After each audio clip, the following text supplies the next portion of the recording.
C, সি, সি, সি, সি!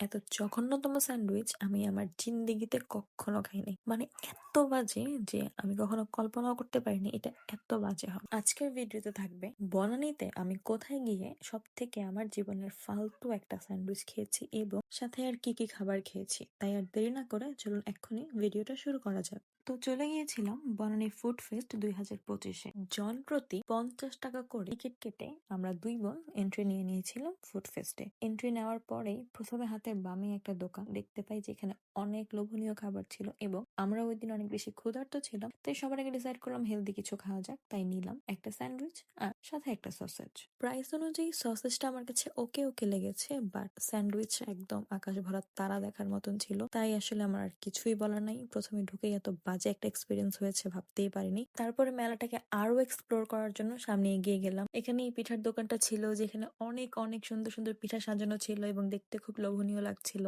কিন্তু মাত্র একটা খারাপ এক্সপিরিয়েন্স করার কারণে এরপরে আর কিছু কেনার সাহস পাইনি। আচারের স্টলটাও অনেক সুন্দর ছিল। এই স্টলটার নাম ছিল কাশ্মীরি আচার।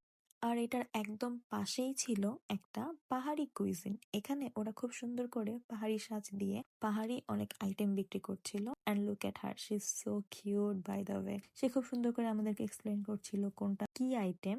জানতে পারলাম এখানে ছিল দোল্লা পিঠা, মাশরুমের চপ এবং তাদের স্পেশাল মুন্ডি। এবং অনেককেই দেখছিলাম এক্সাইটমেন্টে মুন্ডি ট্রাই করছিল, তাই আমি অনেক এক্সাইটেড হয়ে গিয়েছিলাম আর চাচ্ছিলাম মুন্ডিটা ট্রাই করে দেখতে, যেহেতু এটা পাহাড়িদের স্পেশাল। কিন্তু পরে দেখলাম যারা আগে মুন্ডি নিয়েছে তারা অনেকেই খেতে পারছে না, তাই আর ওই রিস্ক নেইনি। আমরা আমাদের কমন একটা আইটেম নিয়ে নিয়েছিলাম মাশরুমের চপ। এটা হচ্ছে মূলত আমরা টিএসসি তে যে চপটা খাই ওই চপটারই সিমিলার, চাচাতো ভাই বলা যেতে পারে, but it was delicious I must say.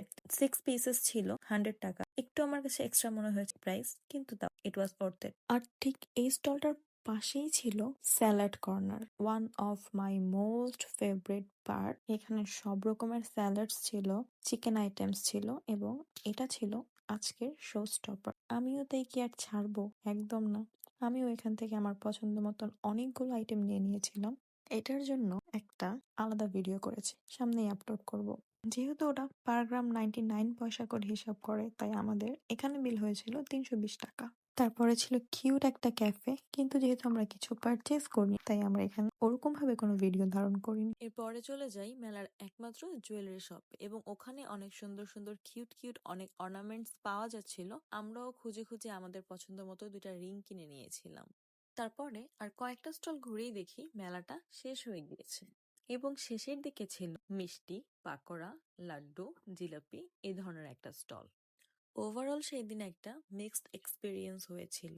একটা দোকানে খুব বাজে খাবার খেয়েছিলাম, বাকি দোকানগুলোতে ভালো লেগেছে। আই মাস্ট সে এরপর থেকে আমি যখনই কোনো ফুড ফেস্টে যাব অবশ্যই আমি আগে পুরা মেলাটা ঘুরে দেখব এবং তারপরে ডিসাইড করব what should I purchase and what not. আর হ্যাঁ, মেলাটি কিন্তু হয়েছিল বনানীর পূজা মাঠে। So that's all for today. Catch you up soon with another video. Till then, stay tuned. Thank you.